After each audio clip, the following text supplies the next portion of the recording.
right, so here we're actually getting into the actual details of EpiBio, and so we're going to cover kind of the basics here before we get into things like analyzing journals. Like you have to understand like what are variables. You have to understand a lot of the kind of the basic stuff here. So we're going to cover that today. So first off, let's talk a little bit about things like continuous variables. So here's some objectives we'll cover. All right, so let's talk about types of variables. What type of variables do we have out there? Does anyone know? There's independent variables. Good. So if there's an independent variable, it must mean there's also dependent variables. Good. What's the difference? What did the class say about turning off the light? Yes, no, I don't remember. What was the rule?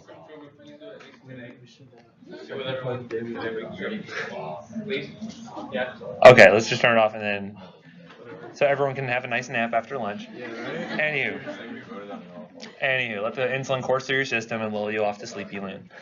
All right, so yeah, so again, we're going to talk about these different types of variables. So, looking at independent variables, can anyone explain an independent variable to me? It's independent. Yes. Yeah, it's what we change, right? So again, if you're the experimenter, if you're the one running an experiment, it's something that you can change, right? So again, it's going to be something where I say like, if I want to look at test grades between male and female PA students, right? That would be an independent variable that I'm setting because I want to look between male and female students, or I want to look between, students who are, less than a certain age or greater than a certain age, right? Those are independent because I'm the ones actually kind of setting them at that point, right? And what we're going to find is that we can change this to have an effect on the dependent variables, right? So again, looking at, say, grades between, say, male and female students, the dependent variable would be, in this case, what the actual grade was, right? So again, if I change it maybe to looking at, people who wore blue shirts versus gray shirts, then that obviously would change what the grade would be, but it's still dependent on how I'm setting the independent variable up. That kind of makes sense? So again, it's the outcome variable we're going to be looking at. If I'm looking at two groups based on whatever I'm choosing, that outcome variable is going to be the dependent variable in that case. Okay. So let's also look at, let's say, a more kind of medical-based example here. So let's say we're looking at the efficacy of a new analgesic at different doses. Okay. So in this case, it's giving a range of doses to patients. What would be the independent variable? Also the dose of the medication. So I was going to give, say, 50 micrograms versus 100 milligrams versus a gram. Those would all be what I'm setting, right, as the experimenter. So that would be an independent sort of variable. What would be the dependent variable in this case? So, yeah, so the pain level, right? So again, of course, it's on the slide, so it's not too hard. But, right, understanding that, obviously if I give more of a dose of a drug, you would expect the pain scale to have a bigger reduction there, right? But again, that's going to be dependent on the dose that I'm giving. So that's why the dependent variable, it changes based on how I'm changing the independent variables in these cases, right? It's a pretty straightforward example in those cases.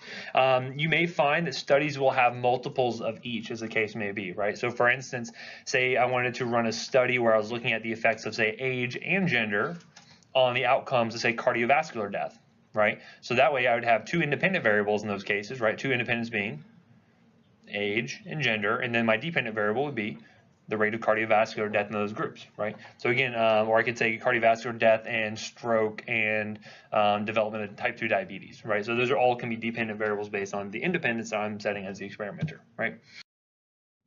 Okay, so getting more into the actual differences in the types of variables you can have, either within the independent or the dependent. We have several, right? So first off is going to be these nominal variables. These typically are going to be categories of things, right? So, and what you find is that there's no specific, say, magnitude of difference between the two. They're just different, right? So if I say I had red and blue, I was separating into two groups, right? Male, female. And one is not necessarily better than the other. You may have your own opinions one way or the other, but strictly speaking, there is no true difference between the two. It's just they're falling into these different categories here. Then again, typically they're not going to be numeric values, right? So for instance, I could do eye color, I could do things like blood typing, I could do things like, whether a patient was underweight. Well, actually, that's a different example there, but I could do things. Some other examples. Anyone think of any? Which like boy, girl's a good one. Do like ethnicity, so you could say, Caucasian, Black, Asian, Hispanic, those would be things that, again, have no actual magnitude of difference between them. They're just different, right?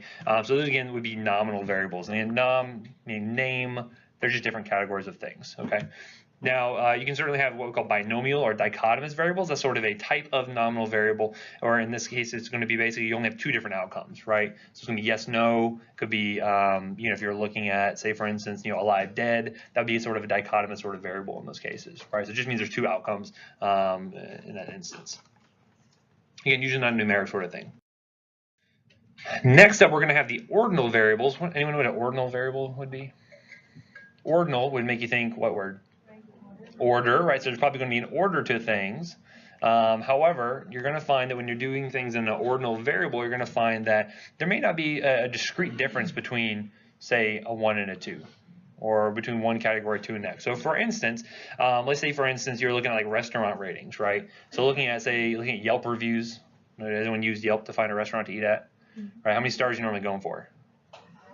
You'd like 5. 5 is great, right? But how much better is a 5-star restaurant versus a 4-star restaurant? You can't. It's very hard to tell, right? You know 5 is better than 4, but it's hard to quantify specifically, well, how much better is that 5 than a 4, right? It's very difficult to tell. So in that case, that'd be considered an ordinal variable. We know 5 is greater than 4, but it's hard to really say, like, well, how specifically? Is it because the ambiance is better? Is it because the food's better? You know, what specifically is it going to be? Hard to say, right? Pain scale is another good example, right? So pain, is that a subjective or an objective sort of finding? Very subjective, right? So someone's 6 is very different than, say, someone else's 5, right? Or it could be the same.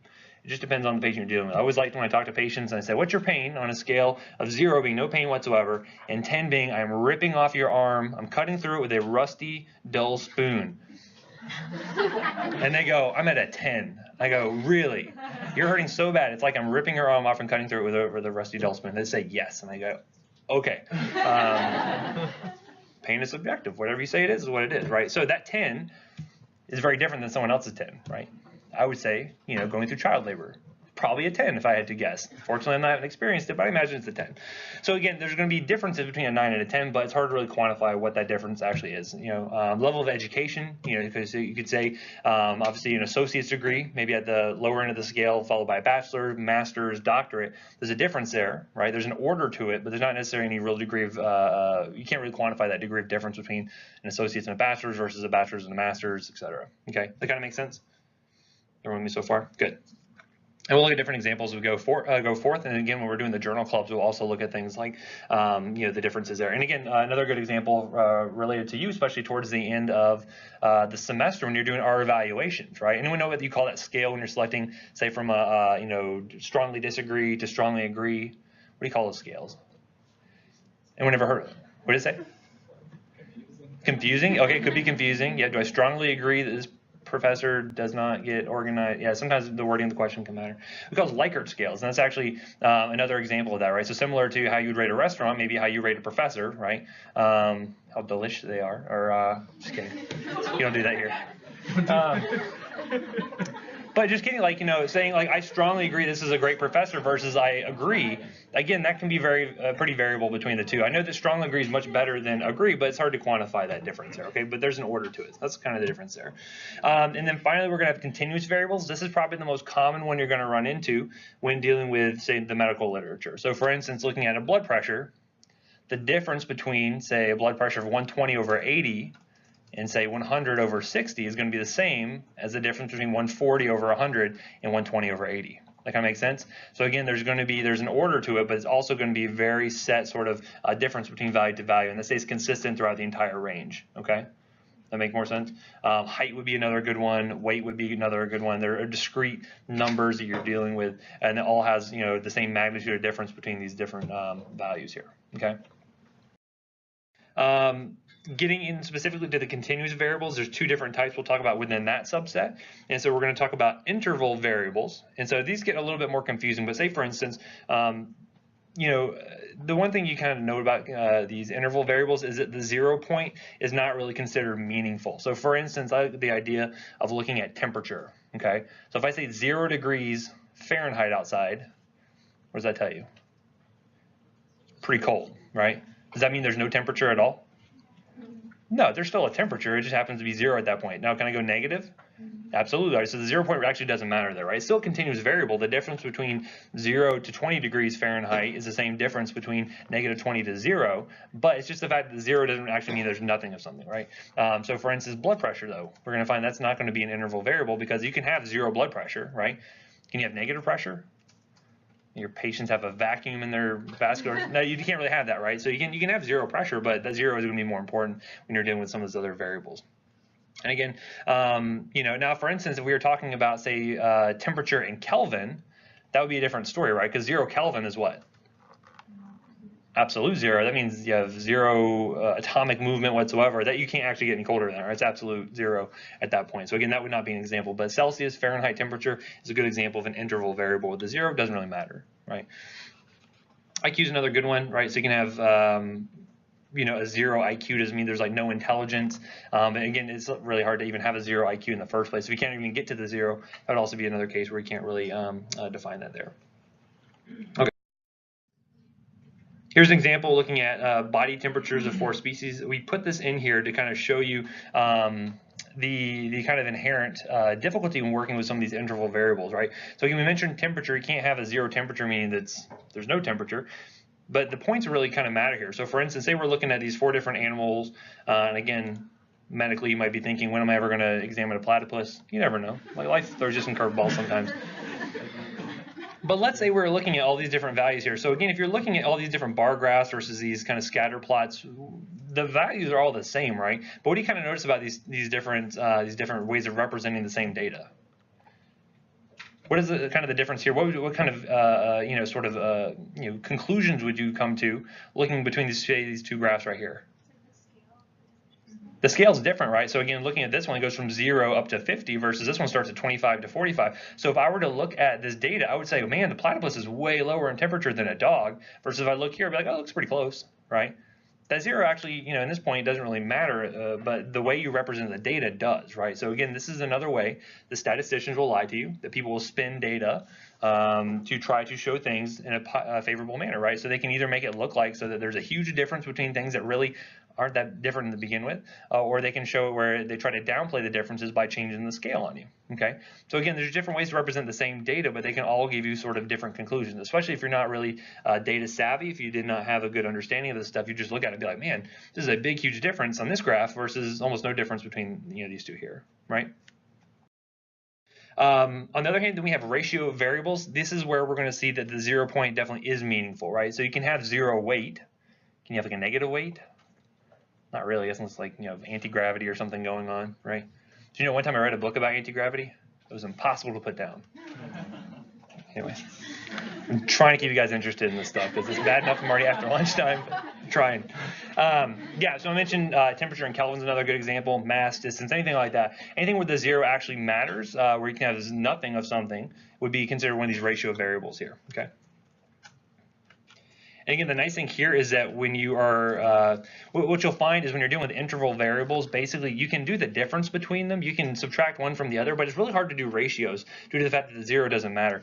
On the other hand, when you're doing ratio variables here, you can actually develop what we call ratios. So you can actually divide one value by another, and that's going to become really important when we're talking about things like, the risk of something happening or the odds of something happening, like the odds of cardiovascular death. This is going to be important to note here that you can do those sorts of ratios in order to come up with values, right? Because again, when does that stuff actually matter? Well, when the patient comes up to you and say, well, what's the chance I'm going to die during this procedure? Or what are the chances I'm going to develop a heart attack? You got to be able to parse out this information and be like, okay, well, what actually makes sense? How can I relate this back to my patient? So this is what we're going to be learning here as we go through and kind of further elucidate some of these mysteries of biostats. Anyway, so looking at this, this is a good table to refer back to as far as, what sort of data analysis can you do on these different types of variables here. So looking at things like, frequency distribution, right? When I say frequency distribution, what do you think that means?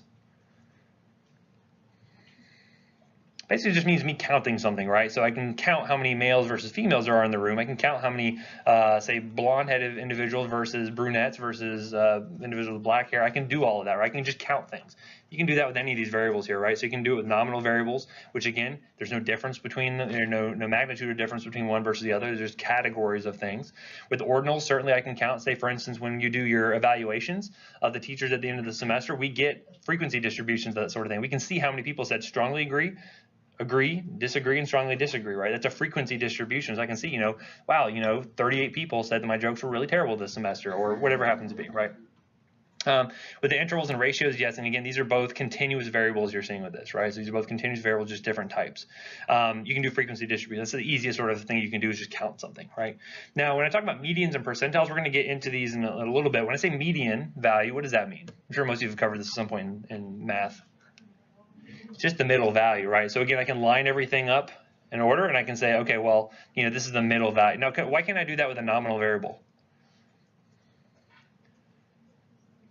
You can't really order them, right? So again, male, female, the one is not necessarily inherently better than the other or lesser than the other. So because of that, you can't really do, say, a median value. They just can't really do that, right? On the other hand, if I say I had an ordinal variable, say I was looking at, strongly disagree to strongly agree, I can order those responses and actually find out what the median value is, the middle value that occurred there. Again, we'll go into more details in a minute, but just start to think about these.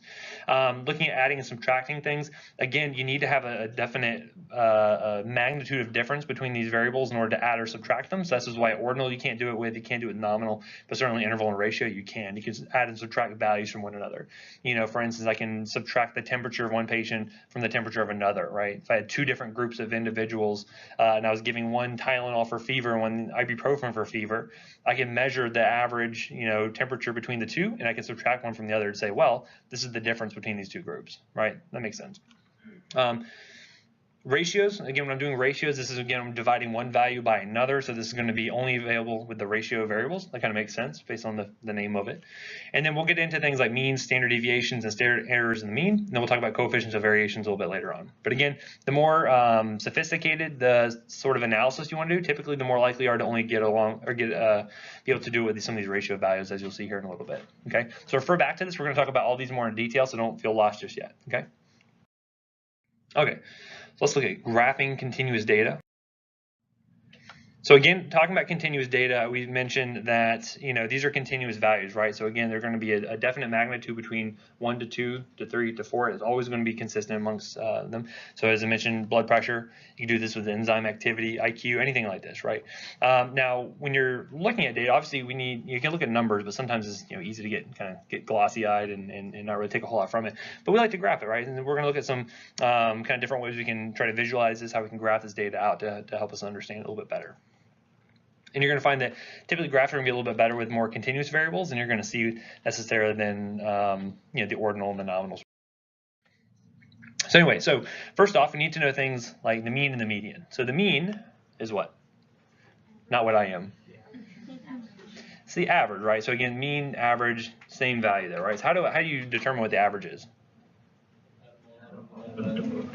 Yeah, but so basically I'm going to say, for instance, I was trying to figure out the average of the farm test. I would add up every single test score that I had, and I would divide it by the number of people who took the test. Anyone know what variable that's normally, how that's represented?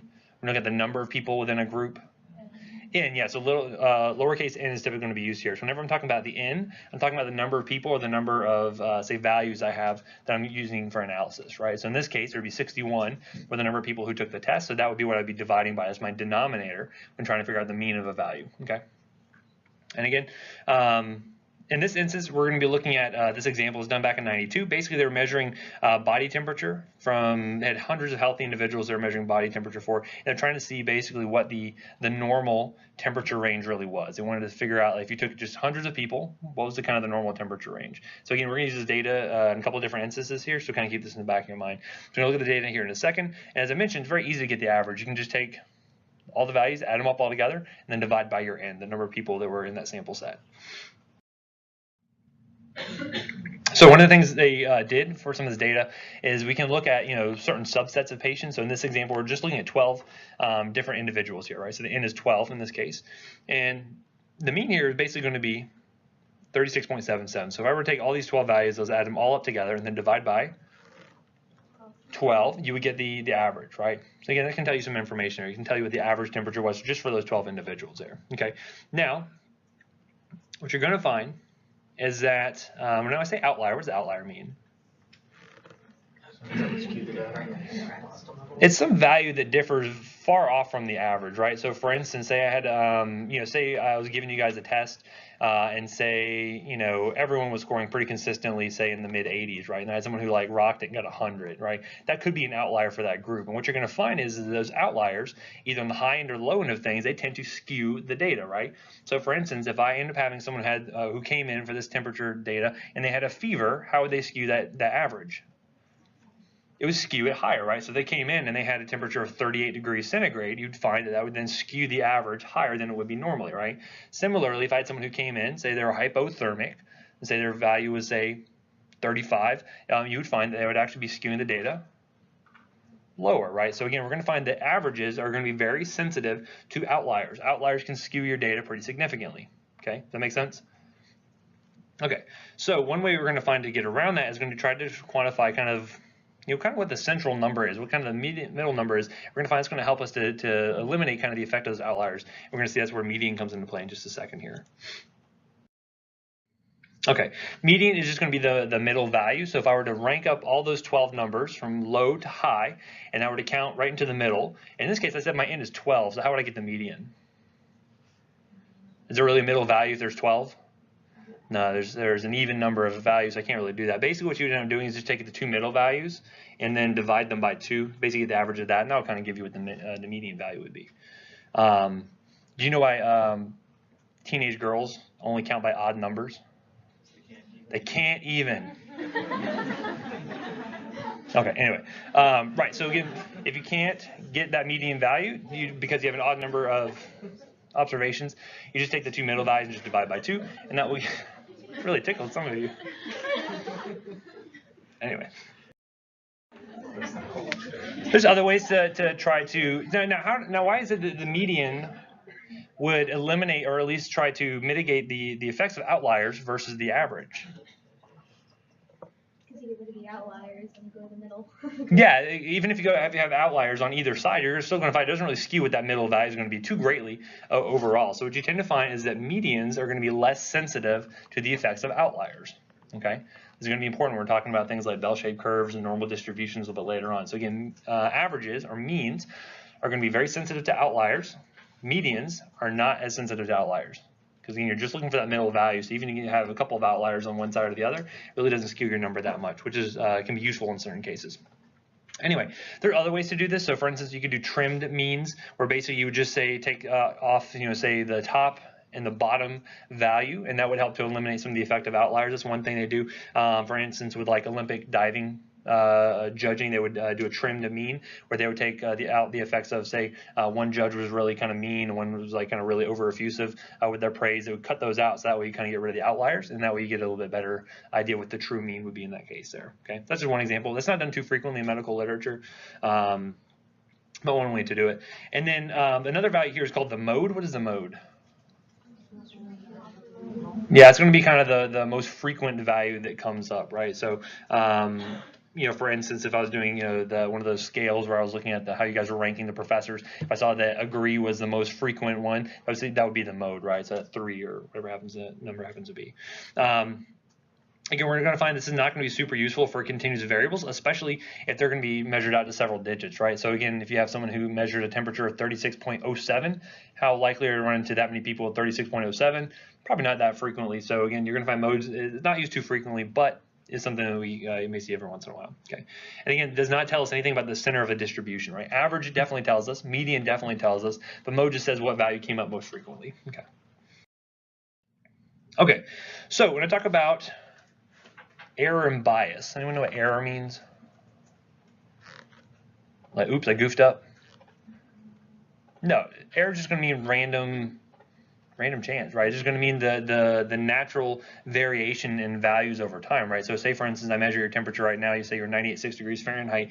If I measured it 30 minutes later, is it going to be the same temperature? Could be, or it could skew a little bit. Could be a little higher, could be a little lower. That's called error, right? So there's going to be a little bit of variation in these values, especially when you're measuring it from many, many people, as you're going to see here. We'll look at bias as well. Anyone know what bias would be? I am biased to my children, perhaps. They are very cute. It's like your opinion affects the outcome.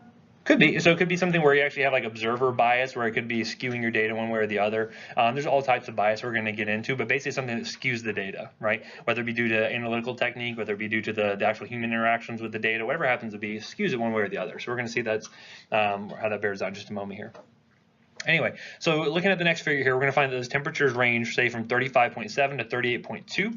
And again, why do we have this variation here, right? So again, biologic variability is a known thing, right? We have things like circadian rhythms. We know that temperature was going to vacillate throughout the day and night. Things like aging, diet, mood, any of these things can modify your temperature to some degree. And that's why you're going to find some of that variability there, as we'll see here in just a moment. So looking at this is going to be what we call a scatter plot. And so basically here's all the values that were taken, right? So it had several hundred values that we're using, and some of these are kind of duplicated so you can kind of see a little bit clearer. But here's that original 12 that we had when we were looking at this. There's 130 here, and then we have 12 here that we're using as our ends. And you can tell that based on reading down at the bottom caption here. And so again, you know, the graph showing the scatter of all those values. And of course, it's showing the random subset as well, those 12 values there. And you know, what you're going to find is that we tend to group these. You're going to find that the horizontal positioning doesn't relate anything to the value of the temperature or anything. It's just trying to make it so it doesn't overlap quite so much, so that we don't have like 13 dots all on top of one another and you couldn't tell anything. So that's why you end up seeing it scatter out, you know, sort of laterally. It doesn't mean anything necessarily about the values of that data there. However, the vertical position absolutely does matter, and you can see that again based on your scale. And whenever you're looking at these graphs, you always want to make sure you're looking at your scales, make sure they make sense based on the data you're looking at. And again, here we're looking at the temperature in centigrade. Looking here, obviously the higher ones correlate to a higher temperature, lower ones correlate to the lower temperature there. And a lot of times you're going to find they'll see like a horizontal line that's drawn. Oftentimes that's going to be designating the median or the mean value, right? So for instance, if I was guessing where the mean value was for this data set, I'd probably say, well, it's probably somewhere around, this is not a straight line as you can tell, but probably somewhere around there, right? And so oftentimes when you see lines like that, it'll hopefully straight lines, you're going to find that's actually denoting either the median or the mean. Just look at the key and it'll kind of tell you what's trying to denote there. And you're going to find that with really large data set, if you're looking at thousands of points of data, these type of graphs aren't really going to be all that useful. And very frequently, you're not going to be looking at graphs that look like this in the medical literature. But in smaller data sets, it can be somewhat useful to get an idea of kind of the spread you see there. Okay, so again, certainly error could be due to, or that variation may not just be due to, you know, the time of day or the mood of the patient or anything like that. Some of it could be related to, say, imprecision of measuring the temperature. It could be related to experimental error. So for instance, say you're measuring these temperatures. Whenever you're measuring a temperature, what's one of the questions you want to ask? Or if you're reading a temperature for a patient? Was it oral? Was it temporal? Was it rectal? So for instance, if I was doing all rectal temperatures for these patients and someone went ahead and measured the oral temperature, that can skew the data, right? That can introduce some error into the data, in which case that would be kind of a boo-boo on their part, but that would be something that would introduce new variability, right? So again, when you're going to find doing these studies, you want to have consistency as best you can. That will limit some of the error that we introduce as just being human beings, right? And of course, it could be something where if your thermometer was reading temperatures incorrectly, is reading high or low, that could also introduce error and bias into your data there. Okay, and again, error is just referring to that variability. So how much variability is actually there? A lot of error means there's a lot of variability. Small amount of error means a small amount of variability, as we'll see. And again, bias measurements. So say for instance, you know, one of the thermometers I was using was off and always read, say, 1 degree centigrade lower than all the other ones. Again, that's a systematic error. That's something that's going to be biasing, but it always biases it sort of the same way in those cases. But it would skew the data lower than what you'd see normally if you had all the instruments reading the same, right? And again, bias can be caused by any factor, right? So it could be, you know, it could be preconceived notions of the people, you know, running the experiment, or it could be anything really. It could be, you know, the temperature of the room that the patients were in. If you had multiple rooms, and say for instance the AC went out in one of them, you guys wouldn't know anything about that, I'm sure, right? Feels like AC just went out on me up here. But really anything can introduce bias into these things and can skew one way or the other, right? Okay, so there's different ways to try to graph and show this variability in the data. So for instance, you can have these box plots, and then we call these whisker plots here as well. And so box and whiskers is another name you can see it used there. And so oftentimes you're going to find that these can show us different things, right? So for instance, oftentimes these horizontal lines right here typically refer to like the mean value of the data. It could be the median, and this is why you have to look at the graph and actually figure out what they're actually showing you here. In a lot of cases, you find that the outer limits of the box may be showing you the quartiles. When I say quartiles, anyone know what that means? 25%. Yeah, basically. So if you were looking at the mean as being the 50th percentile, essentially, you'd find that the quartiles would be the 75th and the 25th, right? So for instance, this could be the 50th percentile, the mean value, and then you can find the quartiles, say 75 and 25 here. Now notice, does that have to be centered around the mean value? Does not have to be, right? So again, just depends on how the data is being skewed. In some cases, you may find the outer limits maybe denoting the mins and the maxes, as the case may be. Sometimes it's denoting, say, for instance, say the 95th and the 5th percentile. It just depends on how they want to represent the data, right? And again, how you choose to represent the data can really skew how someone's going to be receiving that information, right? So again, this is how people can lie with statistics all the time. It's just by changing how they're representing the data. Yeah. Okay. Other ways we can do this. So imagine we were going to have some frequency plots, right? So say, for instance, we're going to be measuring patients' temperatures, and we say, okay, well, if you're between, say, like a 35.5 up to 36.5, you're going to fall into this box. If you're between 36.5 and, say, 37.5, you get to this box. What do you kind of notice about how much information you can really glean from a box like this versus a plot like this? We can't really tell a lot of big differences between the groups. You just say, well, a lot of people are in the 37 box, but it doesn't really tell me a whole lot else. So sometimes how you divvy up patients into different categories can actually affect your graph pretty similarly, or pretty greatly. So here's if we were to divvy up those patients into smaller categories. So say, for instance, we were to do it by the ½ degree centigrade instead of just 1. So you notice here you get a little bit better idea what the actual spread of the data looks like. And this is if we're doing it, say, to every 10th of a degree or something like that. Notice here you get a lot better idea what the actual spread of the data looks like, rather than just, I mean, it's the same basic shape, but you can't really get a whole lot of fine detail out of that. Okay, so again, just different ways to show the same thing here. And again, who decides how this stuff gets represented? Yeah, the person running the study, the person who's developing the graphs and whatnot. Now, is there any way that we can kind of check to make sure that these researchers are being genuine and they're being trying to be honest in the way they're representing their data? How do we double check them? Peer review is very important, right? So again, that's why if you're reading a journal article, you want to make sure this comes from a peer-reviewed journal, because that means that someone else, usually an expert in the field, has reviewed it and says, okay, this looks legit, right? Now, do you know who is peer reviewing your stuff, and does that person know who they're peer reviewing? What if it's their buddy, right? What if there's only 2 experts in the entire world on something, and that happens to be the only other person that can review it? Like, you don't want to know that kind of information. You want it to be blinded. When I say blinded, what does that mean? That information should be hidden from you, right? So I don't want to know necessarily who's going to be reviewing my article, and vice versa. That person shouldn't know who wrote the article, so that way they can keep some degree of separation, right? That it tries to eliminate bias when you see that. And that peer review process is very important to make sure that the data you're reading in JAMA or in the Lancet or anything like that is going to be accurate data, is going to be at least as true to the fact as it can be, okay? Anyway. All right, so how are we going to quantify this? Now we're going to get into the hard stuff. A little bit harder stuff. Now again, I'm not going to have you actually measure out and how to calculate standard deviation, right? This isn't that kind of stats class. I'm just trying to show you what these values can kind of tell us and how we're going to be using this in the context of reviewing medical literature. So one of the terms we're going to see is going to be the standard deviation. Okay, standard deviation. Anyone know what that means? Basically, how much variation there is between the mean value and those that kind of surround that. So, for instance, I could have something like a mean value. I'm trying to think of a better way to do this. Say my mean is right here. You can sometimes have the scatter can be very far out. Say here and here, versus I could have a mean value here, and then the scatter is very close in, right? You're going to find that the variability about the mean is what we're going to be referring to as the standard deviation. It's going to tell us how widely spread out that data is around that mean. And obviously, the less scatter we have, the more tightly compact that data is, the better off we're going to be assuming kind of what true values are, as we're going to see here in just a few minutes. Okay. Basically, the wider or the larger the standard deviation is, the more spread out the data is about the mean. I'll show you some examples of that in just a moment. Okay. Now, has anyone seen a curve like this? What do we call this? Bell curve, right? Why do they call it a bell curve? You guys said you weren't stat experts. It's bell shaped, that's why we call it the bell curve, right? And you're going to find this is pretty standard. So when you talk about things like normal distributions, this is what we're going to be referring to, is this kind of bell shaped curve here. Okay. And so anyway, looking at this, you can see that by interpreting the standard deviation, you can tell some degree of information here. So basically, if you were to have, say, some data that followed this bell-shaped curve, which again, if I were to measure the temperature of everyone in this room, do you think it would turn into a bell-shaped curve? Probably. There'd be probably some mean value that there would be some variation amongst, but it would probably look something like a bell-shaped curve. Just like those histograms we were looking at a few slides ago. They end up, when you were able to get the patients into a big enough, smaller subset of boxes, you're able to find that, yes, it did sort of have the bell-shaped curve there. And in fact, you guys can see the breakdown of grades on tests, right? So you can see kind of what the histogram looks like on those. We can see like the average and all that. What do those usually look like?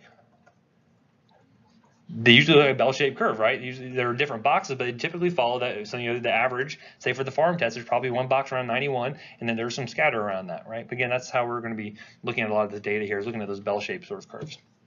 Anyway, so we're going to see, is it about, when you look at one standard deviation in either direction of a mean, you're going to get about 2/3 of the observations that occurred in that data set, okay? So if I'm looking here, say I'm looking at 0, my mean value, which is going to be at 0 here, I'm looking at standard deviation 1, 2 standard deviations, 3 standard deviations in one direction. I'm looking at 1 standard deviation below the mean, 2 and 3 below the mean there as well. When you go 1 in either direction, what do you end up getting as this value when you add these two together? 68, and that's about roughly 2/3, right? So again, if I were to take the test values, say from the first farm test, and I were to look at the average value, and I were to get the standard deviation from that data, and I went 1 standard deviation in either direction, so say it was like, say 4 or 5 points, 5 or 6 points, whatever it happens to be. If I were to take all the people that got within that range 1 standard deviation below, and all the people 1 standard deviation above, I should get about 2/3 of the group here. I should have about 40 individuals or so should be falling into that category. Does that make sense? And again, if it was a more wide range of grades, you're going to find that I may have to, that standard deviation may go, say, 10 points. Or if it was a very narrow, tightly set group of data, maybe I'll have to go 1 or 2 points in either direction. But that 1 standard deviation in either direction around the mean should get 2/3 of the values included within there. Okay. The other thing to note is that when you end up going 2 standard deviations out, if you were to add all these up, you get roughly 95%. Okay. So it means you go 2 standard deviations out in either direction around a mean, you should get 95% of values falling within that. Okay. And again, when you're looking at things like normal temperatures, looking at normal lab values, does that mean that everyone's going to fall within that sort of range? Everyone's going to fall within that sort of normal? No, you're always going to have outliers. You're always going to have people whose normal is outside of that range. But this is why we look at normal reference ranges and why it's going to say it refers to most people, but not everyone. We're going to see people who are always going to fall out of that. Okay. Anyway, in the example we had here where we had the N of 130, looking at those temperatures there, the mean temperature ended up being 36.82, and then when they calculated the standard deviation, it was 0.41 degrees centigrade. That means that if I were to go 0.41 above 36.82, and I went 0.41 below 36.82, I should have 2/3 of those individuals, right? 2/3 of that 130 individuals fall within that range, okay? Why is that helpful? Why does that tell us anything? Well, because again, if I'm looking at this, I'm trying to think, like, what's the average temperature of a human being? You know, you can imagine we were working years and years ago, we were trying to determine what's an average temperature for a person. We didn't know that at some point, right? Everything we had to learn at some point. And we were trying to figure out, well, okay, well, if I have a random patient that walks in, what's the likelihood their temperature is going to be within this range? Well, you know, if I can go out these standard deviations, I can figure out, like, okay, well, they're probably in some sort of range here, right? They're probably going to be somewhere around this number here, whatever the mean happens to be. But again, realizing some people are going to fall outside of that. And again, we're always looking at never being certain about anything. We always want to say, well, probably or likely patients are going to fall within some of these ranges here. Okay, that'll be more clear as we go forward. We'll see that in just a moment here. Okay. And again, sometimes you'll find different ways to illustrate this data. So for instance, if we were looking at that N of 130, another way you could plot this would be looking at the mean values, this dot right here, and then the standard deviation would be in either direction here, right? So again, a wider standard deviation, say for instance, I went from here, I don't know why that happened there. The computer's bugging out a little bit. Let's say the standard deviation went out from here to here. What does that mean? What would that mean in regards to what was originally there? There's wider variation. There's going to be more variability in that data. You're going to find these data points here will be more spread out from top to bottom. Okay.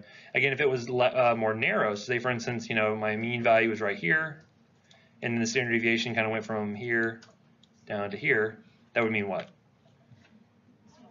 There's smaller variability in the data. The data is more tightly compact. More people are closer to that mean value that I came up with when I took all the values and divided it by my n, right? So again, standard deviation just tells us how variable the data is going to be around that mean value. Okay, so how would we go about calculating this? And again, I'm not going to have you calculate on a test, but I want you to see what goes into it so you can kind of understand how the variables are going to be affecting this, okay? And so when you're looking at a study, it'd be like, well, how likely is this information going to be applicable to my patient? You're going to be able to make some assertions or make some values about that, right? So let's look at standard deviation, typically computed by the computers. So again, most people don't do this on a day-to-day basis unless you're really into stats. But first off, you go ahead and you calculate the average or the mean value, right? So you're going to take all your data, all the data points divided by the n, and you get your average, right? So everyone's pretty clear on that. Again, what you end up doing at that point is you take each value and you calculate the difference between the mean and what that value is, right? So you're going to have some negative numbers, you're going to get some positive numbers in these cases here. You end up squaring all of the differences, you end up adding them all up, and then you divide by the sum, or divide that sum by n minus 1. And again, n being what? The number of observations I have with that, okay? And again, you're going to find you're dividing by that, which means that n is going to be in the denominator. That'll be important in just a second, so I'll show you that. And then you take the square root of the value, and then that's the standard deviation. Now again, if I asked you to calculate that on a test, that would be very mean. Not the average, but it would be very mean, right? Okay, so another way to represent it would be, this is how it actually gets calculated here. Now in this case, if I was looking at it, you know, what would be things that would increase my standard deviation?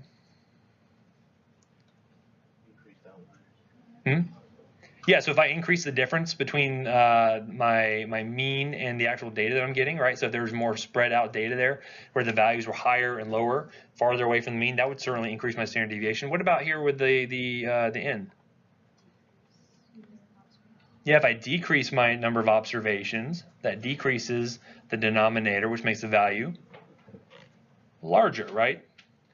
So what does that mean? So it means if I have a very large data set, if I'm looking at 1,000 people, what do you think it does to my standard deviation versus if I'm only looking at 10 people?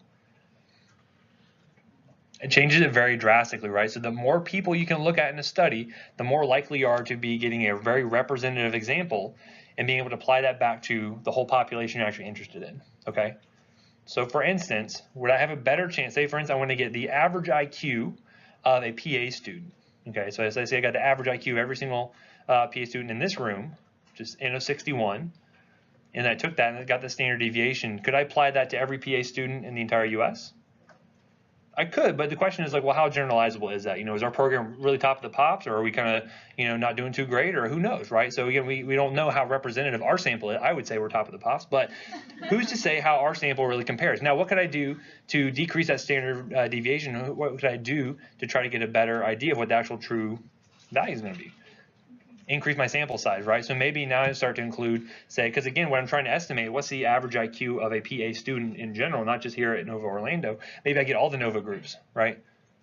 Maybe I get ADU involved. Maybe I get all the Florida schools involved. And again, as you increase that number, that standard deviation should get lower and lower because, again, the more values you add in, the more robust that information is, the closer to that true mean you're actually going to be getting there, okay? Does that make sense? So again, a larger N is always good. However, what's the problem with getting a bigger N? Could be inconvenient, could be difficult to get, could be expensive. You know, there are lots of things that you'll see where you'll have a new study that came out and they're like, oh, look at this awesome thing we saw. And it was like, yeah, it was in 10 patients. Who cares, right? That could not be representative or all the thousands of patients I may be dealing with, right? Or they see something that says like, look at this really cool thing we saw. We saw it in 10,000 patients. That tells me a lot more good idea that, yeah, this probably is representative of what would happen if I applied it to my one single patient, right? Because that's what we're doing. We're taking data from these studies and trying to apply it to our individual patients right in front of us that we're working with, right? Anyway, so that'll make more sense as we go forward and look at this. And anyway, when you go, again, one standard deviation either way, you should be getting 2/3 of the values. If you go 2 standard deviations in either direction, you should get 95%. Anyone ever heard of a 95% confidence interval? This is where this is going to come into play here. 95% confidence intervals are very important, so keep that in the back of your mind, that if you go 2 standard deviations out from the mean, you're going to get 95% of the values that fit within that data you were looking at, okay? Miss Michaela had a very good joke, if you would like to share. No, you don't? Give her the mic. You want the mic? Yeah. Okay. Do it. Okay. Do it. Let's get some excitement. Go on. Okay, what's the difference between oral temperature and rectal? What? The taste. Give her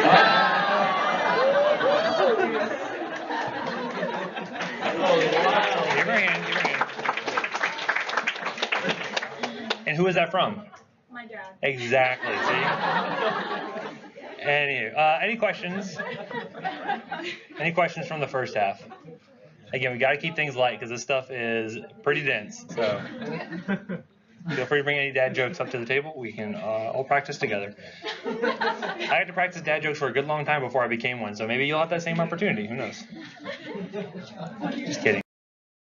Okay. So going back to it, let's talk about the Gaussian distribution. Who's heard of a Gaussian distribution before? What's another name for a Gaussian distribution? You know about normal distributions or normally distributed data, this is what we're referring to. So if you ever hear that normal distribution, now again, things in stats have a little bit different meaning here. So when I say normal distribution, it really doesn't say that this is the normal value of things. It just means that it is normally distributed. And we'll talk about what that means in just a second here. But basically, the Gaussian distribution, or the Gaussian bell curve, is basically how we, the basis for what we make for most statistics, right? And basically it's saying that if you take a large enough sample set, a lot of that data is going to be centering around the mean. Because again, things fall to an average. Things tend to revert back to that average value. Remember we talked about that, saying like, yeah, you can have values of extremes, but things tend to resolve back to the average value overall. Again. And so, again, that's just due to random factors. It's just due to random physiological variability, just time of day. It could be anything. But basically, you're going to find that the extremes tend to cancel one another out to the point where, again, everything's regressing back to that mean there. Okay. And overall, if you have a very large sample set, very few values tend to go off from that mean value there, as you'll see. And when you plot it, you're going to find that it makes that symmetrical bell-shaped curve, right? So that's a normally distributed curve. It's a bell-shaped or Gaussian distributed curve is what we're going to call that. Okay. And again, this is an idealized curve. We're going to find that, do you think all data naturally falls into that sort of nice curve? No, it'd be nice if it did, but it oftentimes does not. Again, if you were to extend out the bell-shaped curve far enough, you actually end up seeing the rest of it. Okay. Oh, messy. Anyway, so the question is, how does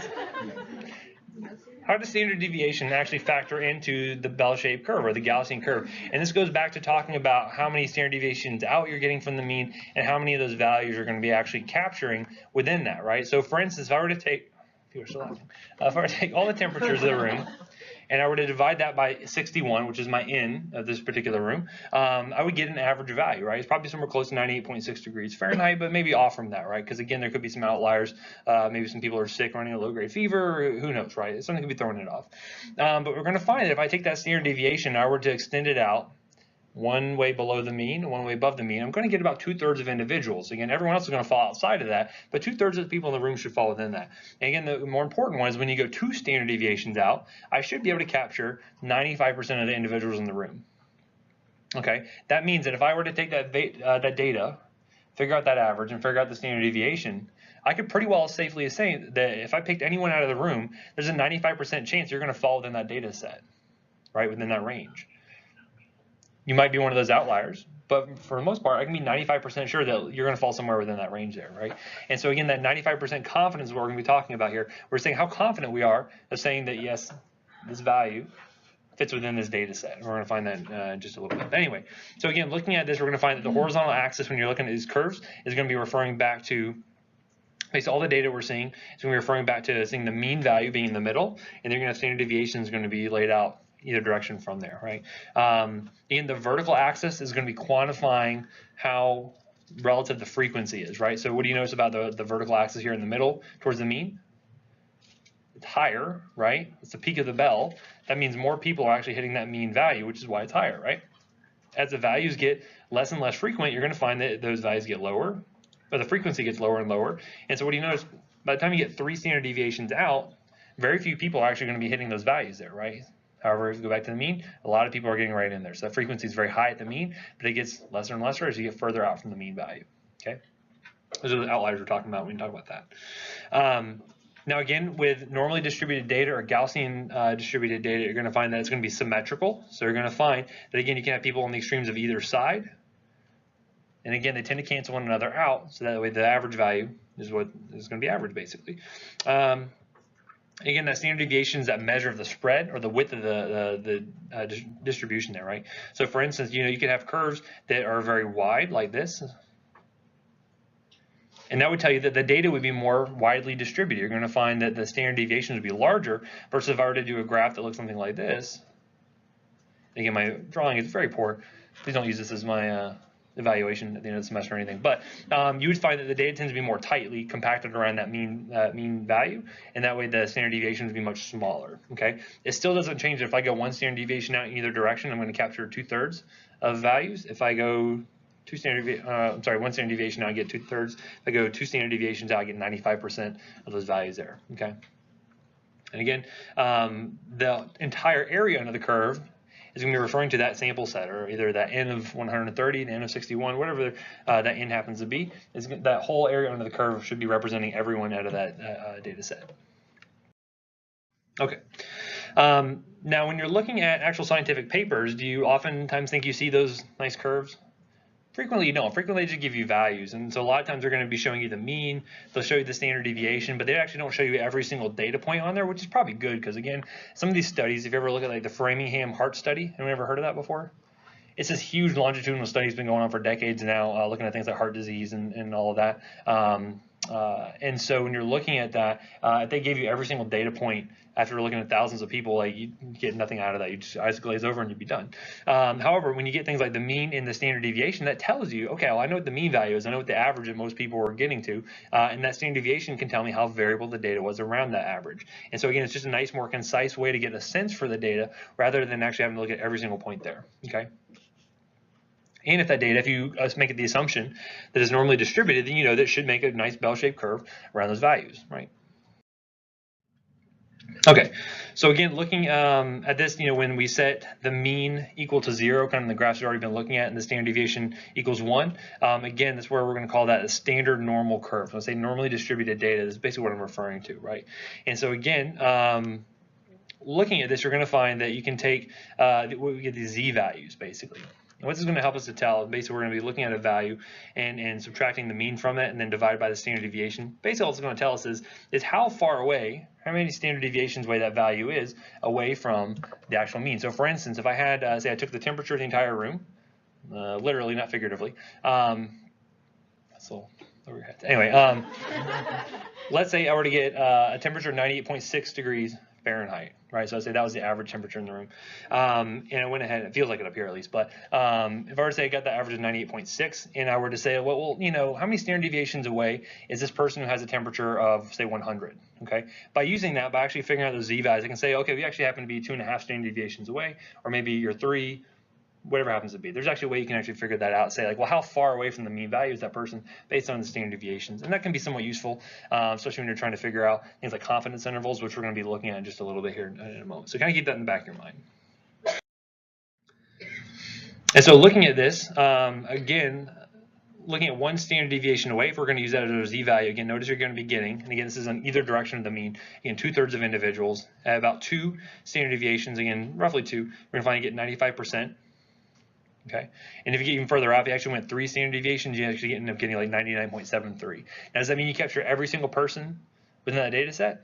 No, there's probably a small chance that someone could fall outside of that, but it's pretty low for the most part. I've captured most of the outliers when I go 3 standard deviations out. Okay, versus if I only went 1 standard deviation out, you get 2/3 of individuals. There's probably a 1 in 3 chance someone's going to fall outside of that. Okay, so it's just saying we're getting bigger and bigger numbers, so that way we can have a wider range to say, okay, we're getting more of those outliers there.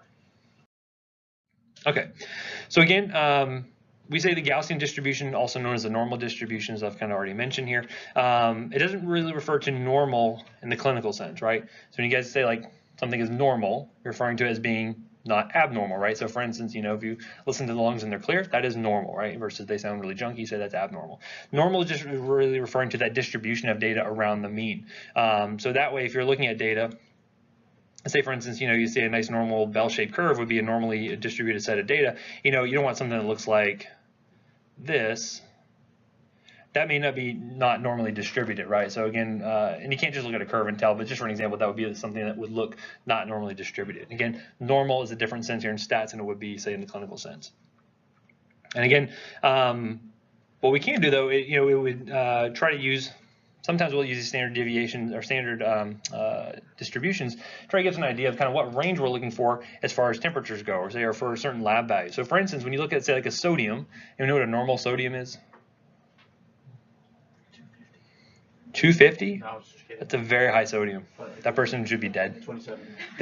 That's probably like some of the people from like Sodom and Gomorrah or something like that. People turned to pillars of salt, maybe. Quite high. Like 135 to 145, right? So notice there's always a range when you're looking at these values. Why do we give a range? Just due to normal variation in individuals, right? So again, you're going to be capturing the majority of individuals. And a lot of times, does that mean that just because someone comes out with the value of 133, does that mean they're abnormal? Not necessarily. They just could be an outlier, right? So again, that's why you have to take these normal ranges with a kind of a grain of salt, so to speak, because of the fact that, we're going to capture most people who fall within that range, but there could be people who just live outside of that, and that's okay. That doesn't mean they're abnormal. It just means that they're an outlier, okay? So one other value we're going to be using here is going to be what we call the standard error of the mean. And so basically this is going to be the ratio of the standard deviation divided by the square root of the sample size. This is another way that we can help sample size to help us determine how good our data set is, or how kind of close to the actual population mean it would actually be. Now this value does not specifically tell you the amount of scatter or the amount of variability in the data that you're looking at. What you find is it can even be pretty small, even when standard deviation happens to be quite large. Because again, this is going to be directly based on what the n value is, or basically how many people you actually have, the number of observations you have. And so what you find is that the larger the sample size, the smaller that standard error of the mean is going to be. Okay. If you have a very large sample size, so for instance, if I had 1 million people, it'd be very, very close to 0, right? And so what this is actually going to do is that when we're trying to determine, because again, going back to that example, I was trying to find the IQ, the average IQ of a PA student. Again, I can get the 61, the N of 61 in this room, but is that very likely to be the actual true average of every PA student in the US? It could be close, but it's probably not going to be the absolute true average, right? However, we mentioned if I start to get, say, everyone in the Orlando area, now we get a bigger sample size. Now it's probably a little bit closer. As we get everyone in Florida, it's a little bit closer, right? As we get everyone in the US, as you get closer and closer to that whole population that you're actually interested in, you actually get close to the very true value, because the only way to get the actual average IQ of a PA student is to get every single person and test them. Now, is that feasible? No, but what you want to do is take the sample set that you can get, and again, this would be a convenient sample because you guys are conveniently all within one room. I could take that 61, and then based on the standard deviation, and I can determine what the standard error of the mean is going to be, I can say how likely it is that this is going to be equal to the actual true value if I were to look at the entire population, okay? And again, if I were looking at temperature, if I measure all the temperature in the room of every single individual here, rectal or oral, whatever I decide to use, and how likely is that to be the average for just people in the US? Probably unlikely, right? Because again, we're only looking at 61 versus how many ever million people are in the US, right? So again, that standard error of the mean would be much larger because it's going to find that, there's just a lot of variability there. As you get a much larger and larger sample set, you get closer and closer to 0. So a smaller standard error of the mean means that the average I got from my sample set is going to be very close to that of the actual true population, okay? So that's what it's going to help us with. And again, the bigger the n you have, the better off you're going to be as far as getting that actual true estimation. But again, that can be very hard to do depending on the circumstances. Okay, and again, standard error of the mean is not a spread of the data, but rather how well you actually know what that true population is. Because again, the population is what we're kind of interested in the whole, but I can't measure the whole population, so I get the sample, I pull a sample out, and then I test those people, and I try to apply that data back. Okay, and standard error of the mean can tell me how close I was, or likely to be, to the actual true value there. Okay, and again, a small standard error of the mean means that sample is pretty close to the population. The larger the value is, the less likely it's to be actually all that close, okay? And then when we use these, we can actually use them to construct confidence intervals, okay? You want to know what a confidence interval is? Good, because we're going to talk about it in just a minute here, and I'll show you what those mean. So getting into the confidence interval of a mean. So basically, let's go back to our body temperature example we have here. So let's say, for instance, we're looking at two different subsets here. We have the n of 130 and the n of 12. Now, just looking at that number, n, which one do you think has a smaller standard error of the mean?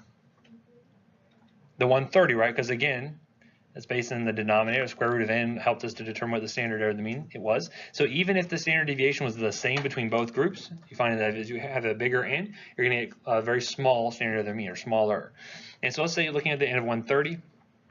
You find that the mean ranges between 36.75 to 36.89, okay? And the n of 12, you're going to see that the mean ranges from 36.51 to 37.02. So just looking at this, what do you notice? Which ones has a higher variability? The N of 12, right? Because again, when you have a smaller sample set, you're going to find that you're more likely to find those outliers, and they don't have anyone to cancel them out. As I get a larger sample set, say I'm looking at 130 people, you find that people that are really high tend to be canceled out by people who are very low, and you end up getting people regressing back to that mean. Okay, so typically the smaller sample set, the bigger variability you're going to be finding in your data there, and this is going to be borne out right here in this data right here as we saw. Now again, there's no uncertainty about what the sample mean was because I can calculate that myself, right? In the example 12, I just take the temperatures, add them all up together, divide by 12, and that's my average. So there's no really ambiguity about that. But the question is, how close is that going to be if I were to extrapolate this data and apply it to, say, an entire population, whether it be the state of Florida, be the US, be the whole world, whatever it happens to be, right? What we're going to find is that, you know, by definition, we're going to find these confidence intervals are going to be centered around the sample mean. It's going to tell us basically, you know, how sure are we that if we were to actually take this and extrapolate it out to the whole population, how sure are we that the actual true value lies within a range? Okay, and this is what confidence intervals are going to be able to tell us. And I'll kind of elucidate that in just a moment here. But again, we cannot know in most instances what the actual population value is because you're never going to be able to measure that many people. Okay. So again, how do we actually compute the confidence interval? One, we're going to be looking at the sample mean, which I said is easy to calculate. You know, we can do that. You're going to find that when we're again, this is going to be our best estimate based off of the population mean because that's just what the sample we had was. You know, whether it be 12, 130, 61, whatever it happens to be. And again, confidence intervals are going to be centered around that sample mean. And then we're going to need the standard deviation. Remember, large standard deviation means what? Well, large standard deviation means there's a lot of spread of the data, right? It's going to be spread out pretty widely amongst around the mean versus low standard deviation means that the data is very tightly compacted around that mean. Okay, so standard deviation is that spread of data, it's that variability there. And again, the data is tight. You're going to have a small standard deviation. It's very tight around the mean value there. And again, the smaller the standard deviation is, the more likely we are to actually be getting close to what that population value truly would be, right? If we're seeing a ton of variability, could mean we don't really have a good representative sample. Could mean lots of things, but it means we're probably not close to the actual population value. We're going to find that the width of the confidence interval is going to be proportional to the sample standard deviation, which means the more variability you have in your data, the wider your standard deviation, the wider your confidence intervals have to be. Okay, so keep that in the back of your mind. Sample size is going to be important here as well. So again, as we get a larger and larger sample size, we're getting closer to approximating what the actual population we're interested in is, even though we're never going to actually get to that whole population. But again, we're going to find that as the sample size gets bigger, confidence intervals are going to get smaller. Because as we get more and more people, we're going to be more confident that this value that we have, this mean, is actually going to be pretty close to what the population is. Because again, if I were to get the entire population and get the average, well, I already know what the exact value is. So again, if I get smaller and smaller groups of people, you're going to find those confidence intervals are also going to get wider. Okay, so standard deviation, the wider it gets, increases confidence intervals. The bigger the sample size I have, shortens or makes the confidence intervals more narrow. Okay, I'll show you some examples. Just stay with me for right now. And then we'll talk about the degree of confidence. How many of you have a lot of degrees of confidence? Say like maybe before Wednesday morning? Maybe not. Afterwards, you're like, yes, I have a lot of degrees of confidence. No. Basically, it's going to tell us, well, how confident do we want to be when we're making our assumption here, right? So again, the more confident we are, we're going to find that we have to use wider values, right? Because again, we want to make sure that when we're saying something, we want to be right. We're going to see what are those chances of us actually being right. So I'll show you that in a moment here. Again, the question I'm asking is, how confident am I that the true population mean falls within a given range of values? Okay. So again, if I were to get an average IQ of people in this room, and I were to try to apply that to every PA student in the U.S., I'm going to say, how confident am I that the true population IQ of the PA student falls within the range of what I'm finding in this room right here? Okay. So we're going to look at that, some more concrete examples of that in a second. Okay, so again, to interpret a confidence interval of a mean, you have to go into the following assumptions. And again, what happens when you make assumptions? Don't answer that. They can be false, right? So again, you can make an assumption all day long, but again, they can be proven false, as a case may be. So, but for stats, we have to make some leaps of logic here, and these are the assumptions we're going to make. Anyway, one assumption is that we're using a random sample, right, or a representative sample of what that population is. Now again, are you going to be necessarily a representative sample of PA students in the US? I have no idea. I think you're probably pretty representative, but there could be things where maybe you're skewing one way or the other, right? So for instance, this is a private institution, right? So presumably you have to pay money to be here versus someone who maybe went to like a state school, right? There could be something that would make you not as representative of the whole group versus someone else, right? So again, there's always a question, but the assumption we're using is when we're working off of a population or a sample set is that it's going to be representative of the whole population, right? And again, the 95% confidence interval is saying that we're just randomly selecting people from a population, not just kind of cherry picking it, right? So again, if I just took the people in this room, that would be me kind of doing a convenient sample. What would be better is if I were to send, say, IQ test out to every single school in the US and see what I got back. That might be a better representative sample than if I just choose who is in the room, right? And of course, to choose Nova or Orlando, you'd have to have very, very high IQ because it's a very smart decision, right? Again, trying to keep you engaged here. But again, oftentimes this is not true, right? Because again, it's very hard to get a truly representative sample. You're always going to have some people that are going to be biasing the data one way or the other, as the case may be. So again, I mentioned convenient sample is just kind of what I can get versus a truly random sample. And truly random samples are very hard to come by, as we'll find going through the literature. Now again, another assumption we have to make is we have independent observations. What do you think that means? Basically, every single value that I measure has to be separate and independent from another value. So let's say, for instance, I was looking at, let's use our good friend Danny Hendricks here. If your brother happened to be in school at the same time you were, and I measure both of you, that could be a problem, right? Because again, they're siblings, so you might find that they would be maybe skewed one way or the other. I tend to think you guys are skewed kind of high. Who could say though, right? Anyway. But again, they need to be independent observations, right? So you don't want to use siblings, you don't want to use twins and things like that because, again, those tend to be somewhat dependent on whether you have similar genetics, similar upbringing, things like that could sway your data one way or the other. So we like independent samples whenever possible, right? And you can't measure the same person twice. Obviously, that would skew the data. Okay. We like to make the assumption that we have accurate data. I think you want to measure things correctly. So for instance, if I was giving you the IQ test that I found out of the back of a Cosmo, that may not be as good of a test as I would get, say, out of, taking the Mensa IQ test or something like that. Actually, I don't know where you find IQ tests, but I'm assuming somewhere online. I'm sure you can find some. But if I were to do that, you want to make sure that you're actually getting accurate representation of whatever you're actually looking for, right? Or again, if I was measuring temperatures, I want to make sure that everyone's doing rectal temperatures, and you don't have one person who got oral temperature. It's going to skew the data one way or the other, right? And then another assumption is you want to assess an event that you actually care about. So again, we want to care about something that we're going to be extrapolating out from the sample to the population that can even be tabulated, right? So for instance, as we mentioned, if we're looking at, say, core body temperatures, which we're getting from a rectal temperature, but again, random oral ones were encountered. Like, again, that's not the data I'm interested in. I only want to get the core body temperature in those cases there, okay? And then the assumption, this is a big one, is that the data is going to be distributed in a Gaussian manner. It's going to be normally distributed data. Now, there's going to be some tests that we can do for this that can help us with this. We'll talk about later on. These are called tests for normality. I will tell you I've failed every test for normality I've ever taken, but you're going to find that you can actually do this to your data to determine if it's going to be a Gaussian or normally distributed data set. Okay, so we'll get into that later. But again, we're going to go ahead and make this assumption for the time being. Again, it just means it's going to follow that bell-shaped sort of curve there as far as the distribution of data goes. Okay.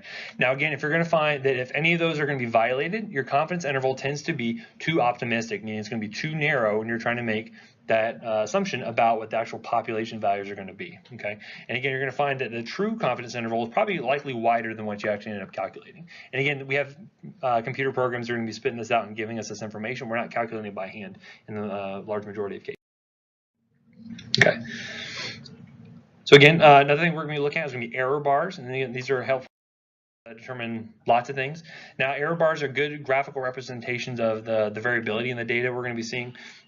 We can use these to indicate, the error or basically the uncertainty of a reported measurement. This helps us with the variability by showing us. And we looked at some of these on those box and whisker plots already. We're going to see some more examples of those. And again, they give me an idea of kind of how accurate a measurement is going to be. Because again, every measurement may be somewhat skewed. No test is 100% accurate all the time. And so that can be very useful when you have those error bars to help you determine that. And again, error bars oftentimes that we're going to represent one standard deviation, one way or the other around the mean. They could refer to a certain confidence interval, as you'll see. Sometimes I said they're going to reference the 95% confidence interval. Sometimes they're just going to show you one standard error of the mean. So again, you have to look at the graph and actually look at the legend to see what it's telling you that error bar is actually referring to. Okay. And again, it should be stated pretty explicitly. So, and again, I'll show you an example of this. So let's say, for instance, and again, these are very odd instances, but these are coming from the book that I was using when we helped to develop this. But let's say we're looking at the neurotransmitter norepinephrine and how it relaxes the bladder. Again, not super interesting, but it's a good representation of what we're looking at, right? And so we're looking at this this idea of maximal relaxation, which is going to be represented as percent E max, that can be achieved with some of these larger doses. And this is a rat study they were doing, and they're measuring. So looking at this, you can find there's different ways to represent basically the same data. Here's the actual different data points. These are using these older rats, and again, usually the horizontal line is going to be the average, right? So again, this is the percent of Emax was occurred administering a certain dose of norepinephrine, and you can see the variability of the data here. Now again, in this case, you're seeing the mean plus the standard deviation. So again, standard deviation is going to be wide around here. Now, what do you notice about the standard error of the mean in this bar? Why is this smaller than the standard deviation? Well, if you could think back to how it was calculated, and you remember that to get standard error of the mean, in the denominator was actually square root of the n. So again, the larger the sample size, you're going to find the smaller the standard error of the mean is going to be. And again, this is telling us how likely it is that this value is going to be kind of be able to tell us how likely this is to be the true population mean, as you're going to see there. Okay. Another thing we can look at is the confidence intervals. This is probably the most common one you're going to see. We have error bars that show you the 95% confidence intervals. This is what's telling us that we are 95% sure the actual true value, if you were to get every rat out there, including Master Splinter, you'd be able to say that yes, this is the actual true value in that population. We're 95% sure it's somewhere within this range here, right? Now, am I saying I'm 100% sure it's this particular value? I can't say that, right? Because again, in stats, we're never going to be 100% certain about anything, especially when it comes to people, comes to medicine, right? Now here, we have the median and the range. What's the range? Yeah, it's the highest and the lowest values that are there. Again, this is not going to be super descriptive and really help us out in these cases. And then again, median, the quartiles. Quartiles just being what? 25th and 75th percentile, right? Okay, and typically you're going to find that with medians, usually you end up finding the quartiles, but again, we'll talk about that a little bit later, and that'll be more clear. Okay, so we're going to get more into confidence intervals in a later section. Don't worry too much, but let's talk about a few Q&A sort of questions. These are going to help us to make sure we're kind of at the same point here before we move forward to the next section. But, okay, so looking at this, can the mean or the median equal 0? Why yes? Numbers, if you're taking temperature, okay, it would be like negative 20 degrees Celsius. Okay, it's a very cold patient. Let's say we're in up north in Canada or something. We're doing average daily temperatures, right? Absolutely right. So again, now remember what kind of values was it where 0 didn't actually matter? Kind of, remember the interval variables, right? So remember that we have our continuous variables. The interval ones is the ones that 0 didn't really matter. So again, just because I have 0 temperature, the 0 degrees Celsius doesn't mean I have no temperature, right? I can have negative values. So in those cases, certainly you can find that the mean or median can equal 0 or it could be negative in those cases, right? However, if I have something like a ratio value or ratio variable, you're going to find that the mean, I guess it could be 0. It probably can't be negative though, right? Because you can't have a negative weight necessarily. Now, certainly we can talk about adding, subtracting, get negative values, but again, it would be negative in that case there. Now, which is larger, the mean or the median? Depends. It could be either, right? So again, what's the difference between the mean and the median? Right, the median is just the middle value versus the average is going to be basically taking all the values and figuring out what that 50th percentile is.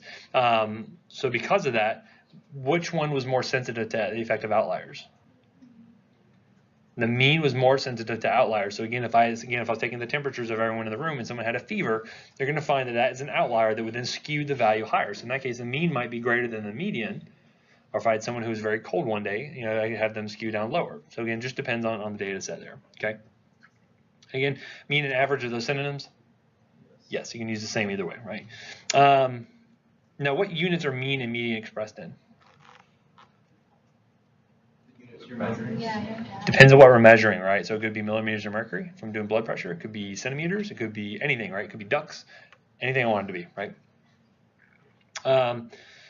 Okay, can the mean and the median be computed when n equals 1?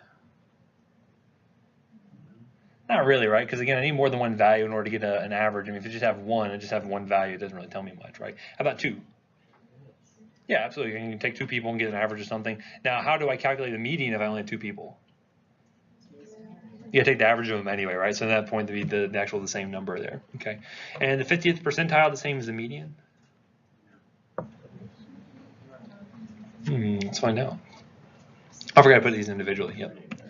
Oh man, I was more slick than I remembered. Yes, so yeah, the median is actually going to be that 50th percentile. And again, this can be sometimes useful if you're doing things like, especially if you look at height and weight on kids and things like that, you're talking about things being like the 99th percentile, you know, the 50th percentile, things like that are useful. Because again, sometimes you can have people that are outliers that are really kind of skewing data one way or the other for things like weight and height, you know, to eliminate the effect of outliers. That's why we use things like the medians. That's why we use things like percentiles to help us out with that. Okay. Can the standard deviation ever equal 0? When would it equal 0? All the same. If there's no variation of the data, so if every single data came back the same value, so say for instance you guys are doing my review at the end of this class and everyone said strongly agree, as I assume you all will, the standard deviation would be 0, right? Because again, there's no variability. You guys don't sound too confident in that sort of evaluation, so I'll save my tears. Can it be negative? Typically, no, it can be 0 or it can be greater, but would not be less than that. Okay. In what units do you express standard deviation? Think so? You already looked at it? Same units as the data. Wow, you're like psychic or something. Yes, same units as the data, right? So again, because of the way that it's calculated, you don't have any kind of canceling out of anything. So at that point, it's the same units there. Okay. Can standard deviation be computed with n as 1? Again, there's no variability around the data for that to occur. How about for 2? Yeah, you probably could, but again, it wouldn't be all that super useful. Just with an n of 2 doesn't really tell us much information, right? Is standard deviation the same as the standard error of the mean? No, right? So again, which one's typically smaller? Standard error of the mean, right? Because then you're dividing by the square root of n, so the bigger the population value or the sample set that you're using, the smaller the standard error of the mean is going to be. Okay, very different. Is Gaussian distribution the same as normal? Yes, they are. Yes, so 2 names for the same thing in this case, right? And are all bell-shaped distributions Gaussian? Gaussian distribution is bell-shaped, but not all bell-shapes are Gaussian, right? So it's one of those things where, again, people are very prone to looking for patterns, and if it looks bell-shaped, you think, oh, that's normally distributed. Not always the case, okay? So you got to go back. This is why we are going to look at things like tests for normality later on to see if they're really normally distributed or not.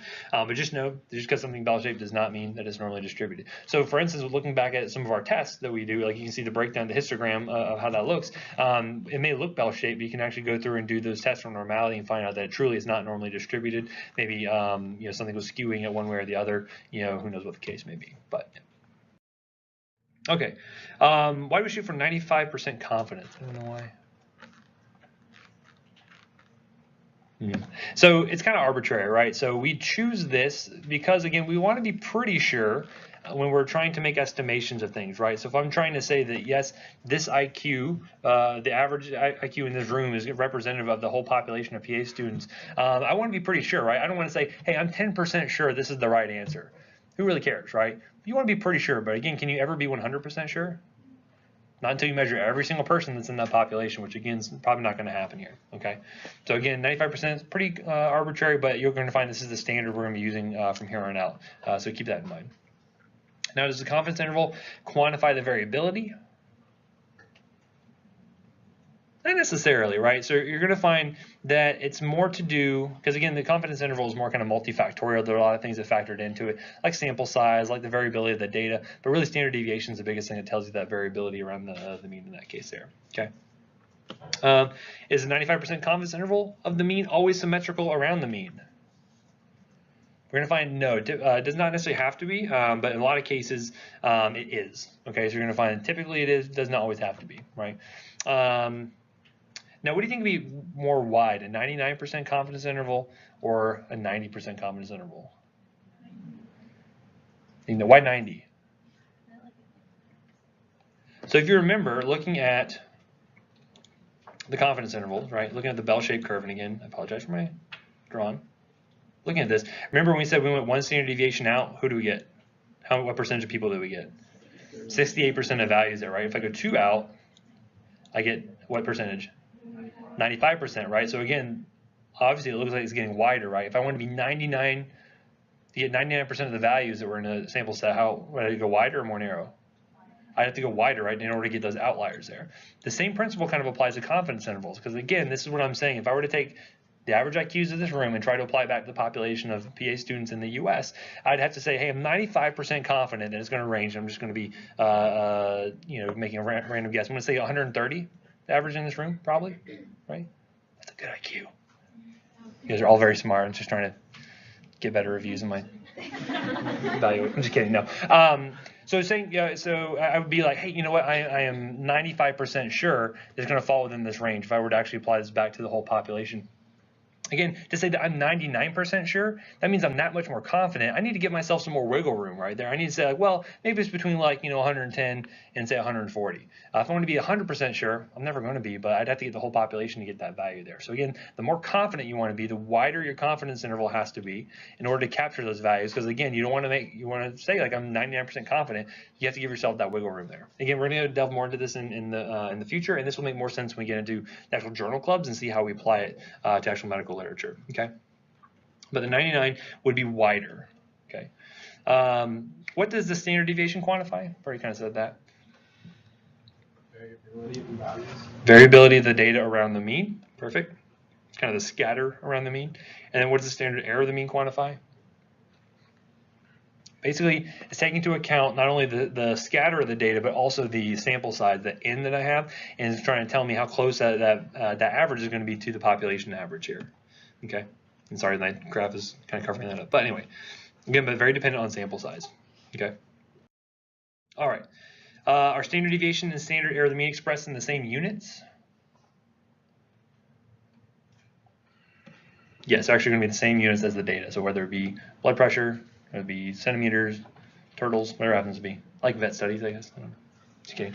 Which would be smaller, standard deviation or standard error of the mean? Standard error of the mean, because you're dividing by the square root of n. If you increase the sample size, is standard deviation expected to get larger, get smaller, or stay the same? I think smaller. Why is that? You have more extreme values that can cancel each other out, right? So again, you typically expect the standard deviation. It can depend on the data that you're trying to collect there. Hopefully you'd expect it to go down, right? You'd hopefully expect it to center around the mean more as you get more of those values there. It may not be as predictable as you want it to be, but hopefully you'd expect it to get a little bit smaller, as the case may be. But how about the standard error of the mean as far as sample size goes? If it gets bigger, standard error of the mean should definitely go down, right? Because again, that's where we're going to find that really the only thing that was predicted that we're changing there is going to be the sample size. That's in the denominator, so again, that should get smaller, okay? So again, I could just have a value that is very scattered. You know, I could have something that's very variable, like something like blood pressure throughout the day. It could just be pretty variable, as the case may be. So even getting more people doesn't necessarily make it less variable. Just depends on the thing. But hopefully, as I get more and more people, I should be able to cancel out some of those extremes and get closer to the actual true population mean. Okay. Any questions? Again, this is kind of like the unflavored oatmeal you're trying to get down right now. When you get to the journal club, it'll get much more interesting because then we get to apply those principles. And I'll say, hey, remember we covered that in the lecture? And you're like, no, I forgot that already. But I'll say, we did cover that, and this is how it actually applies to real people, right? Okay, any questions at all? Hope you have a wonderful Friday and wonderful weekend. If not, I will see you guys whenever I teach next.